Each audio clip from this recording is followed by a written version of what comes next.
প্রথম ৩ বলে নেই কোনো রান, পরের বলে মিড উইকেটে ক্যাচ দিয়ে ফিরলেন রোহিত শর্মা। আইপিএলের নতুন আসরের শুরুতে রানের খাতা খুলতে পারলেন না অভিজ্ঞ এই ব্যাটসম্যান।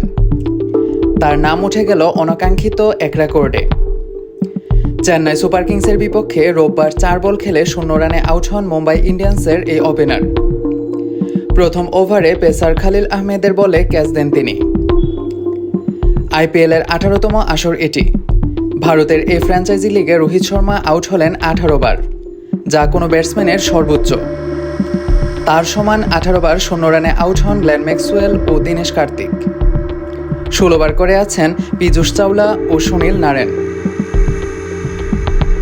আরেকটি জায়গায় এদিন কার্তিককে ছাড়িয়ে যান রোহিত।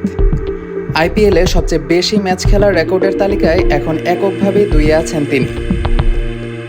রোহিত শর্মার ২৫৮ ম্যাচ এবং কার্তিকের ২৫৭।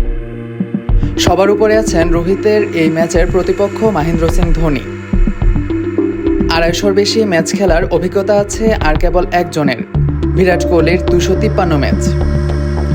২০০৮ সালে আইপিএলের শুরু থেকে রয়্যাল চ্যালেঞ্জার্স বেঙ্গালুরুর হয়ে খেলছেন এই তারকা।